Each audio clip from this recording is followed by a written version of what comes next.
हाँ जी विद्यार्थियों, सारिਆਂ ਨੂੰ सत श्री अकाल। तो अज अपनी क्लास लैके मैं हाजिर हाँ जी। वर्णमाला संबंधी आप पंजाबी वर्णमाला बारे पढ़ांगे, विचार चर्चा करांगे। तो नाल वर्णमाला दे विचों किस तरह के क्वेश्चन एग्जाम दे विच पूछे जाते हैं, तो एग्जाम दे विच क्वेश्चन की लैंगवेज भाषा किवें दी हुंदी है, वर्णमाला संबंधी प्रश्न ਉਹਦੇ बारे भी ਆਪਾਂ ਨਾਲ गल करांगे। हुण देखो जी, वर्णमाला के बारे आप गल करते हैं। सब तो पहला तो एक दो चार गल्लां लिखियां हुई हैं कि इसनूं वर्ण पट्टी भी कहा जाता है। देखो वर्णमाला जां वर्ण पट्टी इक्को ही गल है जी। वर्णमाला नूं वर्ण पट्टी भी कहा जाता है। वर्णमाला का दूसरा नाम है जी साडी वर्ण पट्टी। वर्णमाला जां वर्ण पट्टी जदों आपां अखरां नूं एक निश्चित क्रम, एक तरतीब दे विच, एक सीक्वेंस दे विच रख दिता जाता है तो उसनूं कहा जाता है जी वर्णमाला। बस उवें समझ लो भी जिवें मोती माला दे विच जदों परोए हुंदे आ तो उवें ही अखर आ जिहड़े ये मोतियां वर्गे आ जी। अखरां दी तुलना आपां मोतियां नाल करती, ते अखर आ जिहड़े ये मोतियां वर्गे, तो ये जोड़े मोती है, जोड़े ये अखर, ये एक माला दे विच परोए हुए, उन्होंने कहा जाता है जी वर्णमाला। दूसरा नाम है जी वर्ण पट्टी। पट्टी जां फट्टी जदों आपां छोटे हुंदे सलेट दे उपर लिखते हुंदे सी, उसनूं कहा जाता है पट्टी जां फट्टी। उसनूं पै नाल भी बोलिया जाता है, फै नाल भी, पट्टी फट्टी। वर्णमाला जां शाब्दिक अर्थ दे रखिया जी। देखो अखरां दी क्रम अनुसार सूची, अखरां दी क्रम अनुसार सूची। प्रश्न हालांकि कदे आया नहीं, पर रखियो ध्यान दे विच दो गल्लां तुसीं याद रखनियां। वर्णमाला का दूसरा नाम एक तो वर्ण पट्टी, वर्णमाला नूं वर्ण पट्टी भी कह दिता जाता है। अते दूसरा नाम की है, दूसरा जिहड़ा है गल ध्यान च रखण वाली, अखरां दी क्रमानुसार सूची नूं आपां की कह दिंदे हां जी वर्णमाला। पंजाबी दी वर्णमाला की गल करनी है जी। जदों आपां अखरां नूं एक निश्चित क्रमानुसार तरतीब दे विच रख दिंदे आ तां उदों साडे सामने जो भी एक रूप रेखा बनती है उसनूं आपां कह दिंदे आ जी वर्णमाला। जदों मूल वर्णां नूं जदों निश्चित तरतीब विच रखिया जाता है तो वर्णमाला का निर्माण होंदा है। ये थोड़ियां जिहियां थियोरीकल गल्लां तुहाडे सामने मैं रखियां। हुण देखो जी, अगे गुरमुखी वर्णमाला की आपां गल करांगे। गुरमुखी वर्णमाला दे विच गुरमुखी अखरां नूं एक निश्चित तरतीब दे विच रखिया जाता है तो साडे सामने एक वर्णमाला निकल के आउंदी है। वर्णमाला दे विचों क्वेश्चन पुछया जाता है, ये लाजमी है क्योंकि यह की है, एक मूल आधार है, एक बेसिक चीज़ है। सो बेस दे विचों क्वेश्चन तो पूछना लाजमी है। सो देखते हैं जी साडी पंजाबी दी वर्णमाला दे विच की खासियत है, की खूबियां ने जी। देखो वर्णमाला दे 41 अखर मैं लिखे हुए हैं जी, ऊड़े तो लैके लल्ले पैर बिंदी तक। ये सारे अखर है जी, ये टोटल 41 बनते हैं। हुण इहदे विच कुछ गल्लां इंपोर्टेंट ने, आपां नूं वेखण नूं लगदा भी 41 अखर ही है, तो क्वेश्चन किवें बनदे ने इन्हां दे विचों सीधे असीधे तरीके नाल। सब तो पहला तां इहनूं इस वर्णमाला नूं वर्गां जां टोलियां दे विच वंडिया गया है। देखो ध्यान रखियो इस गल दा भी वर्णमाला नूं वर्गां जां टोलियां दे विच वंडिया गया है। देखो जी किन्ने है, 1 2 3 4 5 6 7 8 8 वर्गां जां 8 टोलियां दे विच वंडी हुई है साडी पंजाबी दी गुरमुखी वर्णमाला है। ਜਿਹੜੇ साडे गुरमुखी अखर ने, पंजाबी भाषा की लिपि किहड़ी है गुरमुखी, ते गुरमुखी लिपि के ਜਿਹੜੇ चिन्ह ने उन्हां नूं 8 वर्गां दे विच जां टोलियां दे विच, इत्थे तुसीं देख रहे हो ना, जिवें पहले वर्ग का नाम लिखिया होया मुख वर्ग जां मुख टोली। सो वर्ग जां टोली ध्यान रखियो, यह बड़ी इंपोर्टेंट चीज़ है। क्वेश्चन पुट करना होवे ना जदों एग्जामिनर ने, उदों वर्ग शब्द भी यूज करता है वो, ते कदी कदी टोली शब्द भी यूज कर लैंदा है। एग्जामिनर दे सिर ते है, गल इक्को ही है। वर्ग भी कह दिता जाता है जां टोली भी कह दिता जाता है। टोली का शाब्दिक अर्थ होंदा है समूह। सो समूह दे विच अखर जिवें पहले वर्ग जां पहली टोली दे विच 5 अखर तुहानूं नज़र आ रहे हैं, उवें ही कै वर्ग दे विच 5 है, चै वर्ग दे विच 5 है, टै वर्ग दे विच 5 है, तै वर्ग दे विच 5 है। इहदे विचों क्वेश्चन देख लो किवें दे है। देखो पहला तां पहले वर्ग का नाम ध्यान रखना। सब तो पहला तो वर्ग चेते रखियो किन्ने है। पंजाबी वर्णमाला दे कुल किन्ने वर्ग जां कुल किन्नियां टोलियां हन? तुसीं किन्नियां कहणियां जी? जी 8 हन। देख लो 1 2 3 4 5 6 7 ते 8। लो जी आ होगी साडी पंजाबी वर्णमाला की जिहड़ी टोली है वो किन्ने टोलियां जां किन्ने वर्ग है जी? 8 टोलियां जां 8 वर्ग है। टोली जां वर्ग शब्द नूं मैं तुहानूं कह दस ही दिता कि एग्जाम की दृष्टि तो महत्वपूर्ण है, क्योंकि वर्ग शब्द भी यूज कर लैंदा एग्जामिनर, टोली शब्द भी यूज कर लैंदा है। हुण देखते हैं जी, सब तो पहली वर्ग जां पहली टोली का नाम है मुख वर्ग जां मुख टोली। ध्यान रखियो कई बारी की होंदा है कि विद्यार्थी ये जिहड़ी कै खै गै वाली है, कै खै गै वाली है, इनू मुख वर्ग जां मुख टोली समझ लेंदे है। इस गल का चेता रखियो। इत्थे पहला कन्फ्यूजन जिहड़ा तुहाडा दूर करना है वो तुसीं किहड़ा है? मुख वर्ग जां मुख टोली दे विच किहड़े किहड़े आ? ऊड़ा ऐड़ा ईड़ी सस्सा ते हाहा। ये 5 अखर 5 धुनियां मुख वर्ग जां मुख टोली दे विच हन। मुख वर्ग जां मुख टोली होगी जी पहली, उस तो बाद कै वर्ग आ गया जी, फिर चै वर्ग, फिर देखो कै तो लैके ते पै ये जिहड़ा हैगा दूसरी तीसरी चौथी पंजवीं ते छेवीं। सो दूसरी तो लैके 6वीं टोली तक जिहड़े नाम आ वो कोई बाड़े औखे नहीं गे। क्यों? क्योंकि वह पहले अखरां ते आधारित हैं। आ तुहाडे पहले अखरां ते आधारित आ। जे कै खै गै वाला वर्ग आ तां उहदा नाम देता जी कै वर्ग, जे चै छै जै वाला तां चै वर्ग, जे टै ठै डै तां टै वर्ग, जे ता था दै तां तै वर्ग, जे पै वाला तां पै वर्ग। कोई दिक्कत नहीं, उसे दे अनुसार ही नाम है जी कै वर्ग, चै वर्ग, टै वर्ग, तै वर्ग, पै वर्ग। सो कोई दिक्कत नहीं है जी इत्थे। हुण सवाल यह है भी एक कन्फ्यूजन तो अपना हो गया भी मुख टोली जां मुख वर्ग है जिहड़ा वो कै खै गै वाला नहीं गा, वो ऊड़ा ऐड़ा ईड़ी सस्सा हाहा हन। इत्थे एक गल तुसीं होर ध्यान दे विच रखनी है भी आपां नूं पता है कि पंजाबी दे 3 जो मूल स्वर हैं ऊड़ा ऐड़ा ते ईड़ी वो लगातार शुरू दे विच ही आ जाते हैं। वो किहड़ी टोली दे विच हन? मुख वर्ग जां मुख टोली दे विच। मुख वर्ग जां मुख टोली दे विच टोटल 5 अखर हैं, 5 दे विचों 3 स्वर हैं ते 2 साडे व्यंजन हैं। ये भी थोड़ा जिहा सवाल बनता है ना किते भी मुख वर्ग जां मुख टोली दे विच किन्ने स्वर हैं? तां तुसीं कहो जी 3 स्वर, क्योंकि जिहड़े स्वर हैं वो सिर्फ मुख टोली जां मुख वर्ग दे विच ही हैं, बाकी सारियां व्यंजन धुनियां दे विच आ जांदे हैं। उस तो बाद इत्थों तक तो कोई समस्या नहीं जी सानू। उस तो बाद देखो जिहड़ा 7 नंबर है वर्ग उसनूं कहा जाता है अंतिम वर्ग। अंतिम वर्ग क्यों कहा जाता है जी? क्योंकि गुरमुखी वर्णमाला का मूल रूप सब तो पहला मूल रूप दे विच इहदे विच मूल अखर जिहड़े सीगे वो सीगे ऊड़े तो लैके ते अड़ाड़े तक इन्ने ही अखर सन। ऊड़े तो लैके अड़ाड़े तक, ऊड़े तो लैके अड़ाड़े तक जिहड़े अखर सीगे ये सीगे विच मूल अखर। ये है जिहड़े उस तो बाद जिहड़ी नवीन टोली जां नवीन वर्ग 8 नंबर वाली जिहड़ी तुसीं देख रहे हो, सस्से पैर बिंदी, कक्के पैर बिंदी, गग्गे पैर बिंदी, जज्जे पैर बिंदी, फप्फे पैर बिंदी ते लल्ले पैर बिंदी।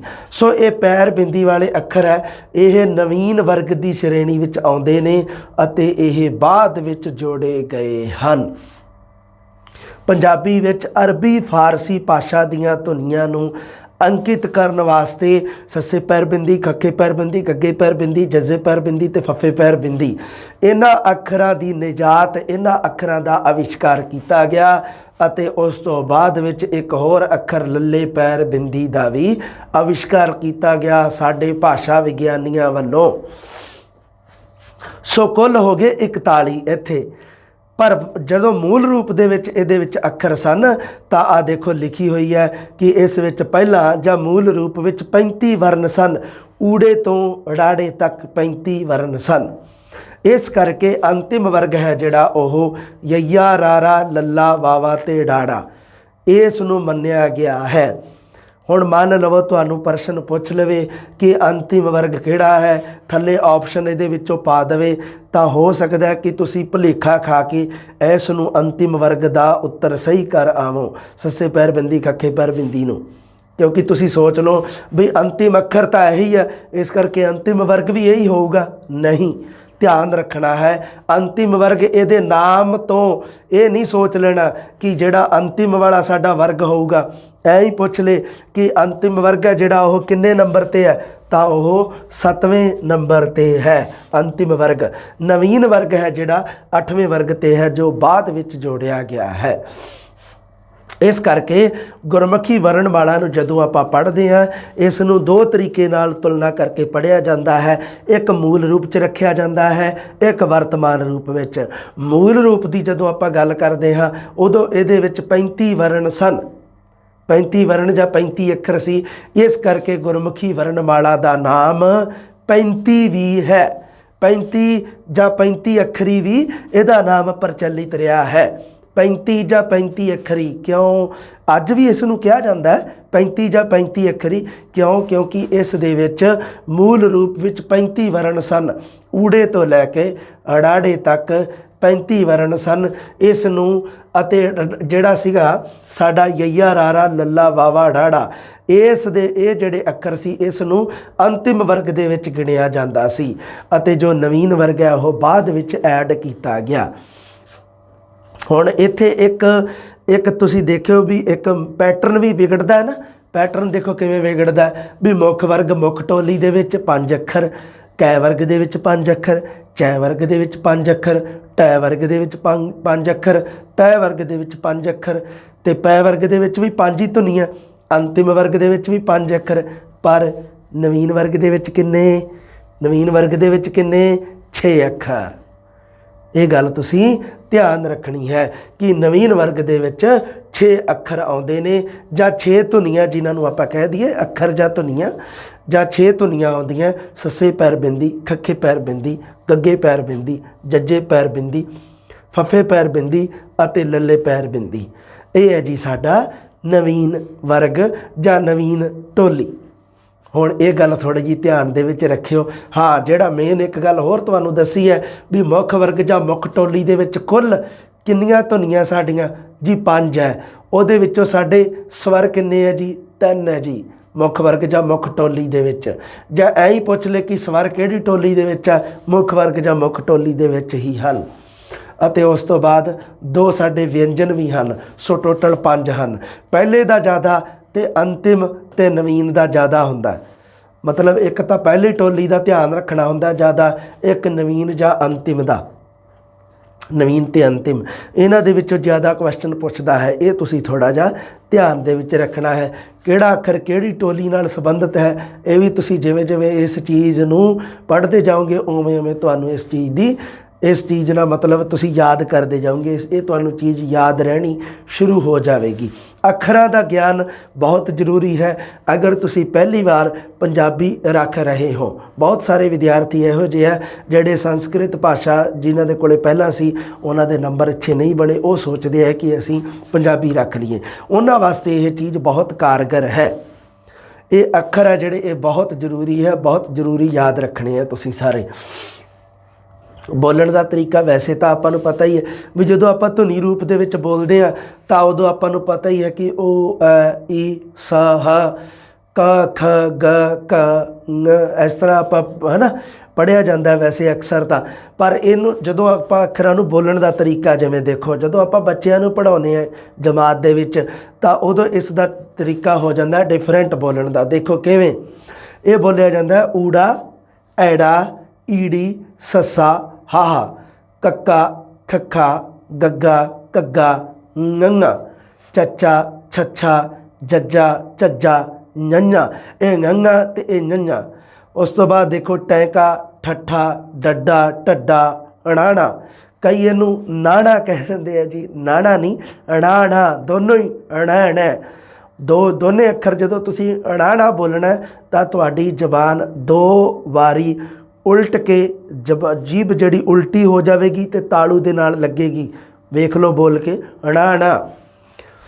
उस तो बाद है जी तत्ता थत्था दद्दा धद्दा नन्ना, पप्पा फफ्फा बब्बा पब्बा मम्मा, यय्या रारा लल्ला वावा अड़ाड़ा। उस तो बाद तुहानू पता ही है बोलने का तरीका, जिवें इस तरह ही बोलिया जाता है। इन्हों सस्से पैर बिंदी, कखे पैर बिंदी, गग्गे पैर बिंदी, जज्जे पैर बिंदी, फफे पैर बिंदी ते लल्ले पैर बिंदी। अगे देखते हैं जी। हुण ये गल मैनूं उम्मीद है कि ये तुहानूं जरूर समझ में आई होगी। इसनूं एनालिसिस करो थोड़ा जा भी ये विचों किवें देखो। आ टोलियां दे खास करके ध्यान रखियो भी कुल है जिहड़ियां वो 8 वर्ग जां 8 टोलियां हन, पर इस दियां ये भी ध्यान रखियो भी मूल रूप विच किन्नियां टोलियां हन। सो मूल रूप दे विच 7 ही बनदियां हन टोलियां। मैं मूल रूप की गल कर रहा। वर्णमाला जड़ी 2 तरीके नाल तुसी याद रखनी है, मूल रूप विच याद रखनी है तो अपने वर्तमान स्वरूप विच याद रखनी है। वर्तमान स्वरूप दे विच आपां नूं पता है भी टोटल 8 वर्ग जां 8 टोलियां हन, पर यह अपने मूल रूप दे विच इस दे विच नवीन वर्ग ते नवीन टोली जिहड़ी सी वो नहीं सी। इस करके जिहड़ा मूल रूप दे विच किन्ने वर्ग बनते हैं जी, 7 वर्ग बनते हैं। 7 8 इस गिणती नूं तुसीं खास ध्यान रखना है। जदों मूल रूप दे विच आ जाए तो उदों 35 वर्ण ते 7 वर्ग, जदों वर्तमान दे विच आ जाए उदों 41 वर्ण ते 8 वर्ग। ठीक है जी विद्यार्थियों, यकीन करदा तुहानूं गल समझ विच आई होगी। अगे देखते हैं जी कुछ गल्लां मैं लिखियां जी। देखो गुरमुखी वर्णमाला विच वर्तमान दे विच 41 वर्ण हन अते 8 वर्ग हन। टोटल 41 वर्ण हन अते 8 वर्ग हन। वर्तमान दे विच 41 वर्ण है जी ते 8 वर्ग है जी।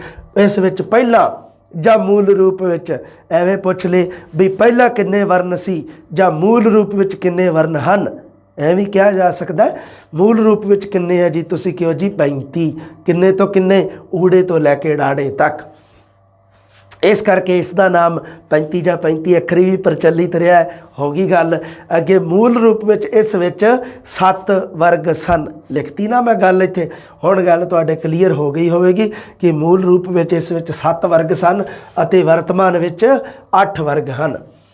7वें वर्ग का नाम अंतिम वर्ग है। बहुत ज़्यादा इंपोर्टेंट गल है कि 7वें वर्ग का नाम है जिहड़ा वो साडा अंतिम वर्ग है। अरबी फारसी धुनियां नूं प्रगटाउण वास्ते अरबी फारसी धुनियां नूं प्रगटाउण वास्ते अरबी फारसी धुनियां नूं प्रगटाउण लई 5 वर्ण किहड़े-किहड़े है जी। देखो अरबी फारसी धुनियां नूं प्रगटाउण वास्ते वर्णमाला दे विच आ लिखे हुए जिहड़ा नवीन वर्ग ऐड कीता ना, वो अरबी फारसी धुनियां नूं प्रगटाउण वास्ते कीता है।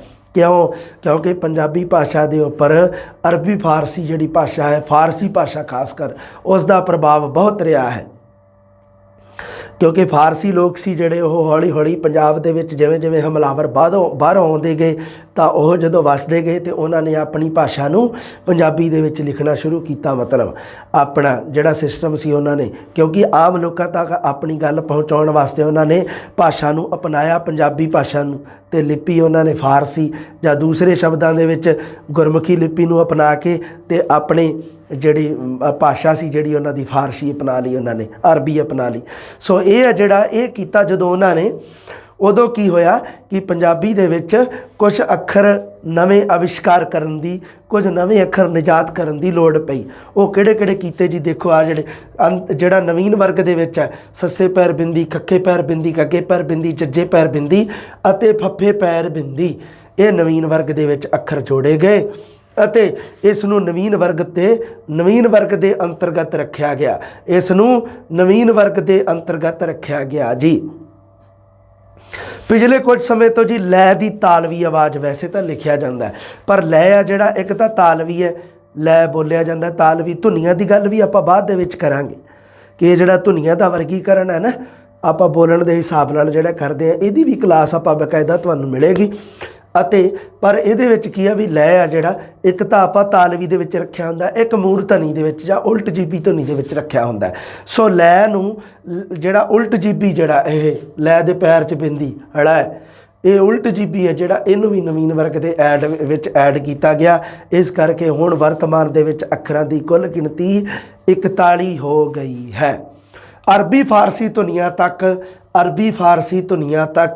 ਅੱਖਰਾਂ ਦੀ ਗਿਣਤੀ ਹੈ ਜੀ 40। ਇੱਕ ਗੱਲ ਹੋਰ ਹੁਣ ਪ੍ਰਸ਼ਨ ਧਿਆਨ ਦੇ ਵਿੱਚ ਰੱਖ ਲਿਓ, ਅਰਬੀ ਫਾਰਸੀ ਧੁਨੀਆਂ ਤੱਕ ਦੁਬਾਰੇ ਫਿਰ ਚੱਲੀਏ ਵਰਣਮਾਲਾ ਤੇ ਇੱਕ ਪ੍ਰਸ਼ਨ ਹੋਰ ਕਲੀਅਰ ਕਰੀਏ ਆਪਣਾ। ਹੁਣ ਮੰਨ ਲਓ ਇਹ ਪ੍ਰਸ਼ਨ ਪੁੱਛਿਆ ਜਾਵੇ ਕਿ ਗੁਰਮੁਖੀ ਵਰਣਮਾਲਾ ਦੇ ਅਰਬੀ ਫਾਰਸੀ ਧੁਨੀਆਂ ਤੱਕ ਕਿੰਨੇ ਅੱਖਰ ਹਨ? ਅਰਬੀ ਫਾਰਸੀ ਧੁਨੀਆਂ ਤੱਕ, ਲਓ ਜੀ ਅਰਬੀ ਫਾਰਸੀ ਧੁਨੀਆਂ ਤੱਕ ਤਾਂ 40 ਬਣਦੇ ਆ ਜੀ ਅਰਬੀ ਫਾਰਸੀ ਧੁਨੀਆਂ ਤੱਕ, ਕਿਉਂਕਿ ਲੱਲੇ ਪੈਰ ਬਿੰਦੀ ਜਿਹੜਾ ਉਹ ਅਰਬੀ ਫਾਰਸੀ ਧੁਨੀਆਂ ਦੀ ਵਿੱਚ ਸ਼੍ਰੇਣੀ ਵਿੱਚ ਨਹੀਂ ਆਉਂਦਾ। ਉਹ ਲੈ ਜਿਹੜਾ ਲੈ ਤਾਲਵੀ ਹੈ ਜੋ ਉਸ ਦੀ ਮੂਰ ਧੁਨੀ ਆਵਾਜ਼ ਨੂੰ ਪ੍ਰਗਟ ਕਰਨ ਵਾਸਤੇ ਇੱਕ ਧੁਨੀ ਪੈਦਾ ਕੀਤੀ ਗਈ ਹੈ ਲੱਲੇ ਪੈਰ ਬਿੰਦੀ। ਤੇ ਅਰਬੀ ਫਾਰਸੀ ਧੁਨੀਆਂ ਤੱਕ ਕਿੰਨੇ ਅੱਖਰ ਜੀ? 40। ਵਰਤਮਾਨ ਦੇ ਵਿੱਚ ਕੁੱਲ ਕਿੰਨੇ ਜੀ? 41। ਧਿਆਨ ਦੇ ਵਿੱਚ ਰੱਖਿਓ ਪਿਆਰੇ ਵਿਦਿਆਰਥੀਓ, ਰੀਟ ਵਾਲਿਓ ਵਿਦਿਆਰਥੀਓ, ਧਿਆਨ 'ਚ ਰੱਖਿਓ। ਆ ਦੇਖੋ ਫਿਰ ਮੈਂ ਗੱਲ ਲਿਖੀ ਇੱਕ ਹੋਰ ਵੀ ਮੂਲ ਰੂਪ ਵਿੱਚ ਵਰਨ 35 ਅਤੇ ਵਰਗ 7, ਵਰਤਮਾਨ ਵਿੱਚ ਵਰਨ 41 ਅਤੇ ਵਰਗ 8। ਰੱਖੋਗੇ ਨਾ ਚੇਤੇ ਗੱਲ ਨੂੰ? ਵੈਰੀ ਗੁੱਡ, ਬਹੁਤ ਅੱਛੇ। ਹੁਣ ਦੇਖੋ ਜੀ, ਆ ਵੀ ਗੱਲ ਤੁਹਾਡੇ ਸਾਹਮਣੇ ਮੈਂ ਕਲੀਅਰ ਕਰਤੀ ਸੀ ਕਿ ਪਹਿਲੇ 7 ਵਰਗ, ਮੁੱਖ ਵਰਗ ਤੋਂ ਲੈ ਕੇ ਅੰਤਿਮ ਵਰਗ ਤੱਕ ਪਹਿਲੇ 7 ਵਰਗਾਂ ਦੇ ਵਿੱਚ 5-5 ਅੱਖਰਾਂ ਦਾ ਸਮੂਹ ਹੈ, ਪਰ ਨਵੀਨ ਵਰਗ ਵਿੱਚ ਅੱਖਰਾਂ ਦੀ ਗਿਣਤੀ 6 ਹੈ। ਨਵੀਨ ਵਰਗ ਵਿੱਚ ਅੱਖਰਾਂ ਦੀ ਗਿਣਤੀ 6 ਹੈ। ਨਵੀਨ ਵਰਗ ਵਿੱਚ ਅੱਖਰਾਂ ਦੀ ਗਿਣਤੀ 6 ਹੈ। ਗੱਲ ਹੋ ਗਈ ਸੀ ਨਾ ਆਪਣੀ? ਵਾਹ ਜੀ ਵਾਹ। ਪੰਜਾਬੀ ਵਿੱਚ 3 ਸਵਰ ਜਾਂ 3 ਮੂਲ ਸਵਰ ਜਾਂ 3 ਸਵਰ ਵਾਹਕ, ਸਵਰ ਮੂਲ ਸਵਰ ਸਵਰ ਵਾਹਕ ਐਗਜ਼ਾਮੀਨਰ ਦੀ ਮਰਜ਼ੀ ਹੈ ਉਹ ਇਹਨਾਂ ਦੇ ਵਿੱਚੋਂ ਕਿਹੜਾ ਸ਼ਬਦ ਯੂਜ ਕਰਨਾ ਚਾਹੁੰਦਾ ਹੈ। ਸਵਰ ਯੂਜ ਕਰਨਾ ਚਾਹੁੰਦਾ ਹੈ, ਮੂਲ ਸਵਰ ਕਰਨਾ ਚਾਹੁੰਦਾ ਹੈ, ਸਵਰ ਵਾਹਕ ਕਰਨਾ ਚਾਹੁੰਦਾ ਹੈ। ਐਗਜ਼ਾਮੀਨਰ ਦੇ ਦਿਮਾਗ 'ਤੇ ਡਿਪੈਂਡ ਹੈ ਇਹ ਗੱਲ। ਕਿੰਨੇ ਹੈ ਜੀ? 3, ਊੜਾ ਐੜਾ ਤੇ ਈੜੀ, ਅਤੇ ਤਿੰਨੋਂ ਹੀ ਮੁੱਖ ਵਰਗ ਦੇ ਵਿੱਚ ਹਨ। ਮੁੱਖ ਟੋਲੀ ਦੇ ਵਿੱਚ ਹੀ ਹੈ ਨਾ, ਗੱਲ ਦੱਸੀ ਸੀ ਤੁਹਾਨੂੰ। ਬਾਕੀ ਸਾਰੀਆਂ ਸੱਸੇ ਤੋਂ ਲੈ ਕੇ ਲੱਲੇ ਪੈਰ ਬਿੰਦੀ ਤੱਕ ਵਿਅੰਜਨ ਧੁਨੀਆਂ ਹਨ। ਮੁੱਖ ਵਰਗ ਵਿੱਚ 2 ਵਿਅੰਜਨ ਧੁਨੀਆਂ ਸੱਸਾ ਤੇ ਹਾਹਾ ਹਨ।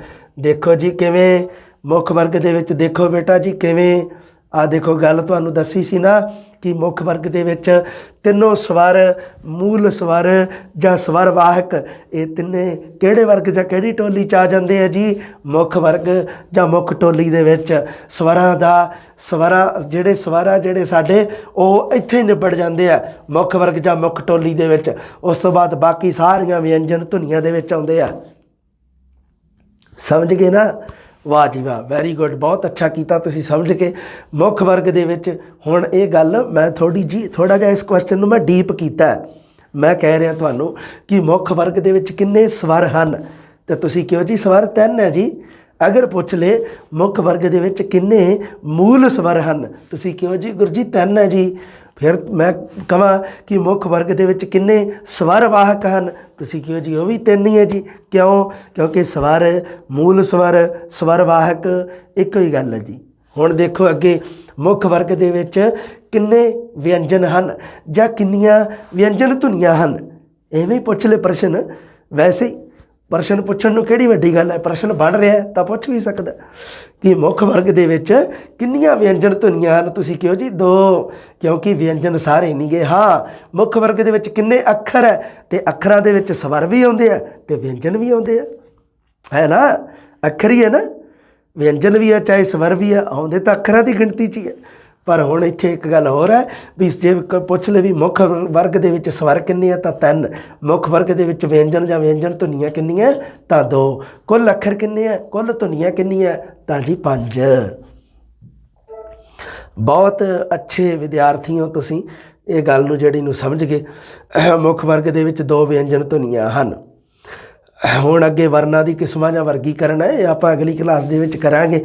ਮੈਨੂੰ ਉਮੀਦ ਹੈ ਕਿ ਵਰਨਮਾਲਾ ਵਾਲਾ ਜਿਹੜਾ ਪੋਰਸ਼ਨ ਹੈ ਇਹ ਤੁਹਾਡੇ ਜ਼ਰੂਰ ਸਮਝ ਵਿੱਚ ਆਇਆ ਹੋਊਗਾ। ਅਤੇ ਇਹ ਜਿਹੜਾ ਇਹਦੇ ਵਿੱਚ ਖਾਸ ਕਰਕੇ ਇਹਦੇ ਬਸ ਤੁਸੀਂ ਧਿਆਨ ਰੱਖਣਾ ਵੀ ਆਹ ਸਵਰ ਆ ਅੱਗੇ ਇਹਨਾਂ ਨੂੰ ਤਿੰਨਾਂ ਸਵਰਾਂ ਨੂੰ ਅੱਗੇ ਆਪਾਂ ਨੂੰ ਪਤਾ ਹੀ ਹੈ ਵੀ ਪੰਜਾਬੀ ਦੇ ਵਿੱਚ 10 ਲਗਾ ਮਾਤਰਾ ਹੁੰਦੀਆਂ, 10 ਹੀ ਹੁੰਦੀਆਂ ਨਾ, 10 ਹੀ ਹੈ ਨਾ, 10 ਹੀ ਹੈ। ਕਿਤੇ 9 ਤਾਂ ਨਹੀਂ ਪੜ੍ਹੀ ਜਾਂਦੇ, ਕਿਤੇ ਗਿਣ ਲਓ। ਮੁਕਤਾ, ਕੰਨਾ, ਸਿਆਰੀ, ਬਿਹਾਰੀ, ਔਂਕੜ, ਦਲੈਂਕੜ, ਲਾਂ, ਦਲਾਂ, ਹੋੜਾ, ਕਨੌੜਾ, ਹੋ ਗਈਆਂ 10। ਅੱਛਾ 10 ਜਦੋਂ ਲਗਾ ਮਾਤਰਾ ਇਹਨਾਂ ਤਿੰਨਾਂ ਸਵਰਾਂ ਨੂੰ ਲੱਗਦੀਆਂ ਹਨ ਤਾਂ ਉਦੋਂ ਕੀ ਬਣਦੀਆਂ ਜੀ? 10 ਸਵਰ ਧੁਨੀਆਂ ਬਣਦੀਆਂ ਹਨ। ਉਹਨਾਂ ਬਾਰੇ ਵੀ ਆਪਾਂ ਵਿਚਾਰ ਚਰਚਾ ਅਗਲੀ ਜਮਾਤ ਦੇ ਵਿੱਚ ਕਰਾਂਗੇ ਜੀ। ਮੈਨੂੰ ਉਮੀਦ ਆ ਵੀ ਵਰਨਮਾਲਾ ਵਾਲਾ ਜਿਹੜਾ ਪੋਰਸ਼ਨ ਹੈ ਤੁਹਾਡੇ ਇਹਦੇ ਵਿੱਚੋਂ ਜਿਹੜੇ ਪ੍ਰਸ਼ਨ ਹੈ ਉਹ ਜ਼ਰੂਰ ਕਲੀਅਰ ਹੋਏ ਹੋਣਗੇ। ਜਲਦੀ ਮਿਲਦੇ ਹਾਂ ਜੀ। ਸਤਿ ਸ੍ਰੀ ਅਕਾਲ।